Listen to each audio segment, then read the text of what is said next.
You're listening to Talking to Teens, where we speak with leading experts from a variety of disciplines about the art and science of parenting teenagers.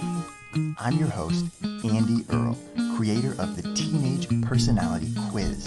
Head to talkingtoteens.com for a free PDF explaining how your teenager thinks.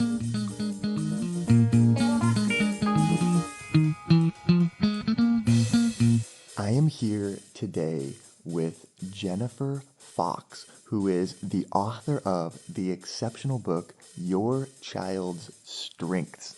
And I'm really interested to talk to Jennifer because I think that so much of what parents say to kids is negative and is what we want them to do better and how we want them to improve. But Jennifer in this book makes a really strong case that we need to do a better job of recognizing our kids' strengths and helping them find their own strengths, and that will help them form their identity.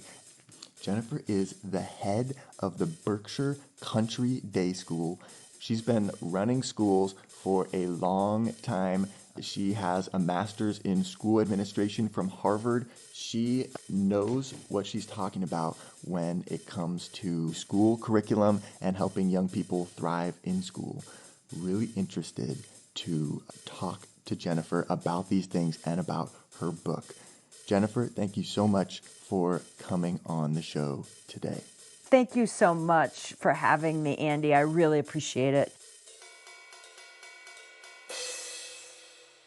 Can you tell us a little bit about where you are now and what you're doing? So I am the head of Berkshire Country Day School in Stockbridge, Massachusetts, a school that is really focused on the individual. And we teach 2-year-olds through 8th grade. I really developed this whole philosophy around high school kids. And so now it's really great for me to be working at a place that really sees the need for young people to understand that they are needed and that they belong and that they can make a difference in the world, even at a very young age. And what inspired the book about strengths? I'm somebody who didn't feel seen as a child. And so I know that that's so valuable to feel like you're here in this life for a purpose. And so I decided to make up my own purpose, and that was I really wanted to be a teacher. And as I became a teacher, I saw more and more kids who just didn't really feel like they were engaged in school, and they really needed to feel like they had a purpose and meaning. And I saw teachers who discarded kids if they weren't, top of the grade scale. And so many people who had such valuable things to bring were turned off and shut down. And so I just didn't think that was right. So I wanted to turn that around.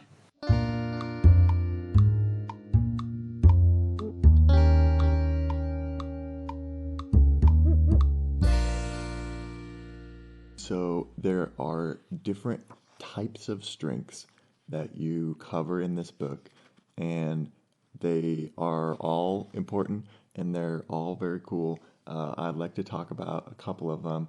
The one thing that I thought was really interesting was you talk about learning strengths, and you talk about a kid named Timmy in this book that was kind of being disruptive in class, and you were getting complaints from the teachers, and you then kind of had a realization that the problem was just Timmy's learning strengths.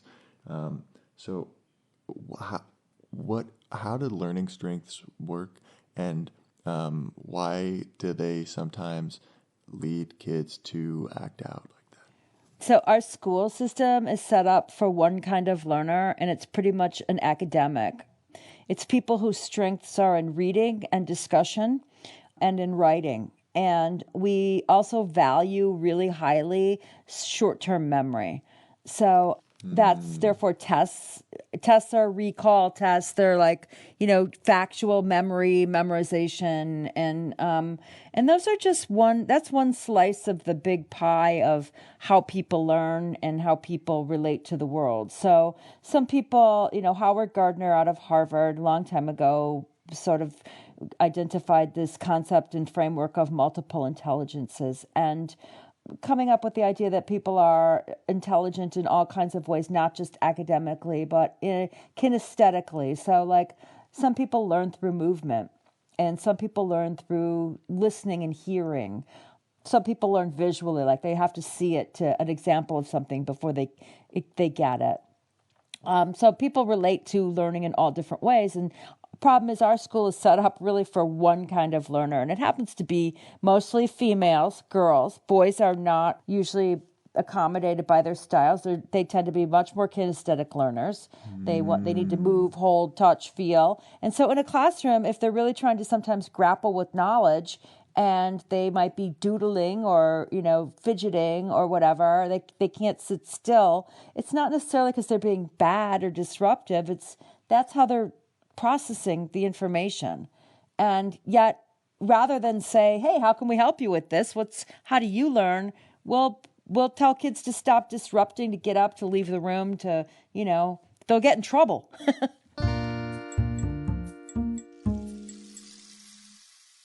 And so what do you do if you have a kid whose learning style is not a match for the school environment? Well, see, I believe the school environment needs to become much more matched up with all different kinds of kids. And I believe the way to do that is I'm a huge proponent. I believe in so much in project-based learning because it's active, it's authentic, they solve real problems, and they're doing things that matter and are real.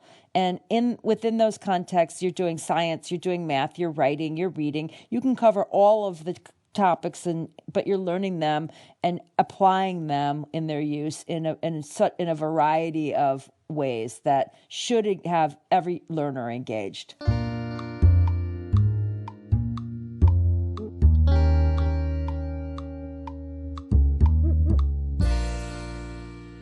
So then the question is, do you tell your kid what their strengths are? No. The kid tells you, and you can observe, and you can observe at a very young age what a kid's strength is. And you'll talk to parents all the time about who have more than one kid. They will say, "Oh, they're so different." And then if you ask them why, they'll tell you. They'll say one child is very athletic, runs around, is sort of learns from doing, whereas one of my children will sit and be quiet and read and enjoy that. So they're not telling them what it is. The kids will show through behaviors what energizes them and what keeps them feeling like alive and motivated. But if you introduce the concept to parents, they'll be able to start to talk that language with kids earlier, and kids will start to monitor themselves and try to figure out, what it is that's making them feel excited. This is not a new concept. We do this with kids in trauma all the time. So kids in trauma are taught to, learn how to regulate their bodies, how to understand anger, how to feel sadness when they've been traumatized. So, if you look at school as sort of one big traumatic experience, how do you get through it? And then if you reverse that and look at school as one big, wonderful opportunity to express your identity, you're gonna look to your body and to feel like, what does it feel like when I'm doing this? Is it good? Is it bad? How can I maximize the good feelings over the bad ones?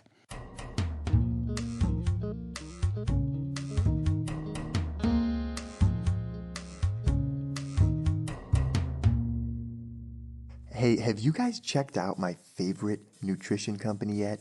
These guys are called Wild Foods, and they are on a mission to fix the broken food system. They believe, like I do, that real whole food is medicine, and they have set out to partner with farmers so they can get the highest quality ingredients in everything they do. wildfoods.co is where you can go to check out everything they sell. I highly recommend it, and they've even given our listeners a 12% discount as part of our partnership, and you can get that with the code TALKINGWILD at wildfoods.co. If you've had any trouble finding the right match for your teenager, or if you've thought about maybe getting a counselor or therapist but weren't sure where to go to look for the right person, I recommend teencounseling.com. You answer a few questions and they pair your teenager up with the perfect counselor or therapist right where they spend the most time, on their smartphone. It's completely affordable and scholarships are available. To find out more, head on over to teencounseling.com and use the code TALKINGTOTEENS.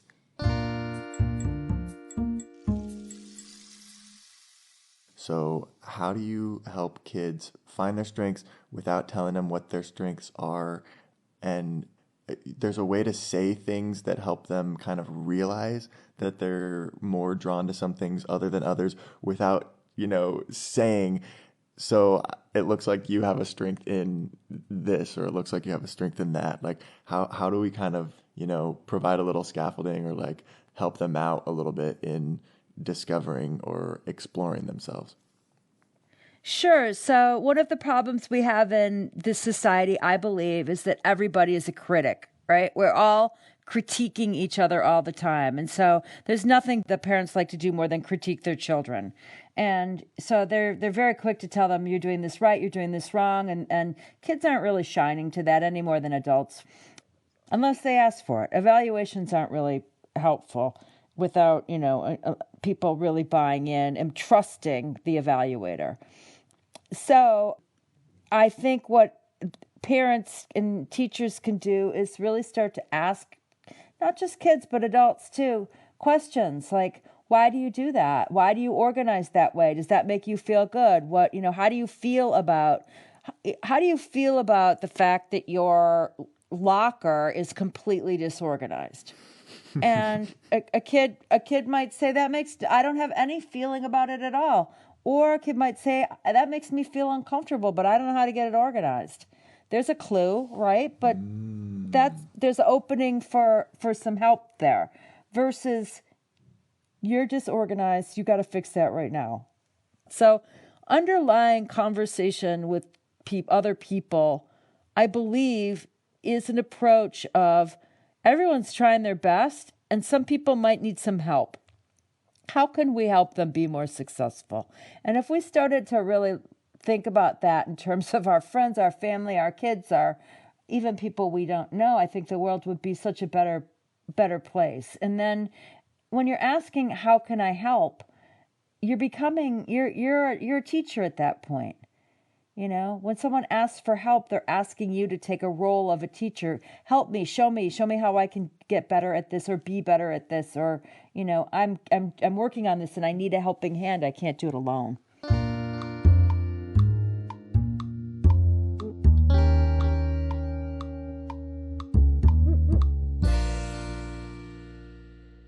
So other than the learning strengths, which we talked about, there are relationship strengths.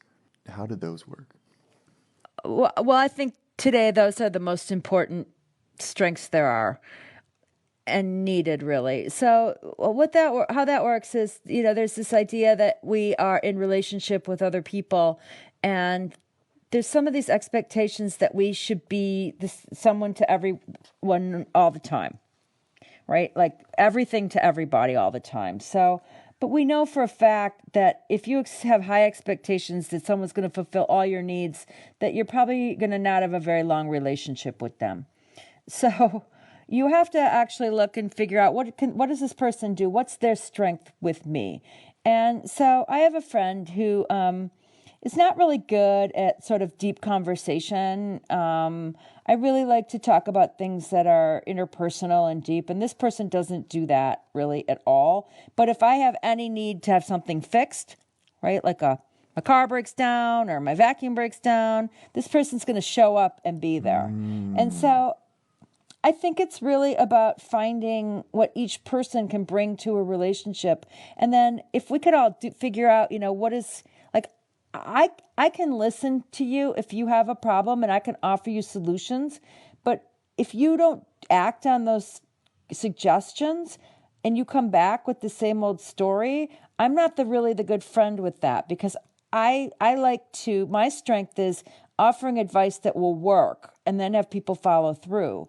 And so I don't want to hear the same story over, but there's plenty of people who do. I mean, that's a real strength of people who are born for counseling and things. They'll keep processing with you and they'll get something out of that. Right. But we can't expect everyone to be everything. And so it's good to identify what your contribution that you can do consistently over time with people and let them know that. I'll show up for anyone, but I don't really like huge parties all the time. But, if you want to have coffee with me, I'll show up every Thursday with you for coffee. But I might not show up to your Christmas party. Right. Yeah. So it's just a way to think about how people bring, something to the table each time to make them necessary in the relationship, and us to not have as many conflicts because we don't expect everyone to be everything. And that we don't expect ourselves to be everything, or that, oh man, I'm just like not good at relationships or not social because I don't do it, the stereotypical way of being super extroverted and going to throwing parties, and that there's other ways to be a good friend and have good relationships that are not the norm, and that you can find your own way of doing it and what you want to kind of bring to your relationships that can make you a positive person to interact with and a positive person to know. I've been really thinking about this a lot. And we had this lady on the podcast recently, Joanna Guest, who wrote a book called Folded Wisdom. And it was all about how her father had written a note every morning to her and her brother from the time that they were like 4 years old until 18. And he was an artist, so he like illustrated them all in color, and they're these like beautiful notes, and she saved them all, and she kind of like put together this book about all the wisdom that she learned from the notes. And Oh, that's beautiful. it's so cool, right? And it really made me think about strengths, because she even talks in the book about how my dad is not the kind of person who felt like he was really good face to face with people. He Right.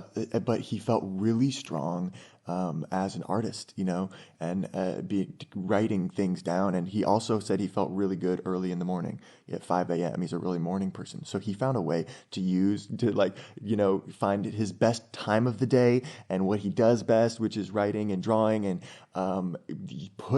combine those things into this morning routine that he started doing, where he'd get up, 2 hours before everyone else in the house and go and start, write these notes to his kids. And it just like so struck me that he's doing what you're talking about in this book. He's finding a relationship strength that's not necessarily, I'm going to sit down and have a deep conversation with the kids, because that's not him. But he found a way to use the strength that he did have to do something that's so meaningful that now she's writing a book about it all these years later, Yeah, that's really beautiful. I love that story because it's true.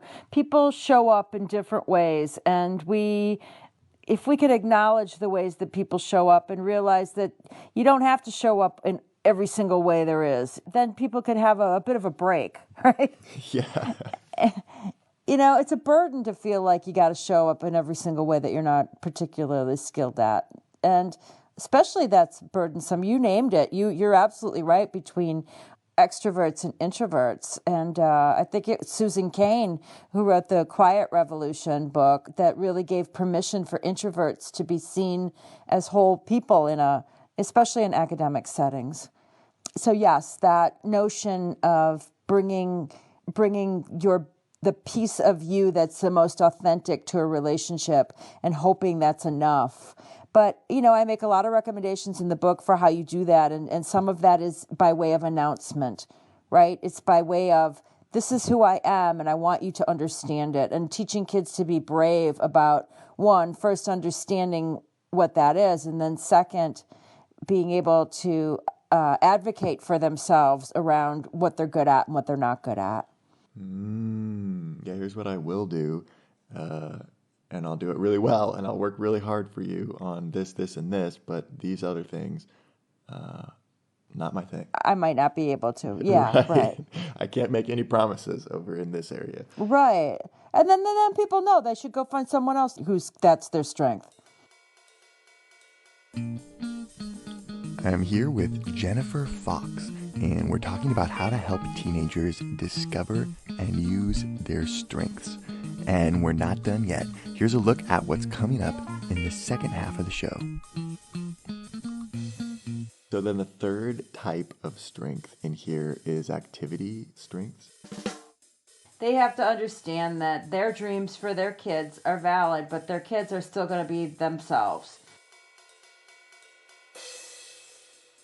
I mean, I'll never forget being out speaking and having a parent say to me, really angry, like stood up and was like, so you're trying to tell me that my kid who likes to surf should just be surfing all day? Like, what's right about that? And I said, I don't know, but I certainly do know a lot of companies that sell surfboards, and I know lots of people who make money surfing, and, you know, you're putting a value judgment on something that might be worth doing all day. Yeah, but surfing's a waste of time. Yeah. You can't do that because that's not a prescribed route to success. But that's not nothing. It's like when you have a parent who's saying that kind of a thing about their kid, what I found is that if you dig a little deeper, the problem is not really that the kid isn't good at anything or doesn't care about anything. It's that the things that the kid does care about and the things that the kid is good at and the things that the kid does like doing are things that the parent doesn't approve of or that the parent doesn't see as being important. Want to hear the full interview? Sign up for a subscription today. You get unlimited access to all the interviews I've conducted. It's completely affordable, and your subscription helps support the work we do here at Talking to Teens. Thanks for listening. I'll see you next time.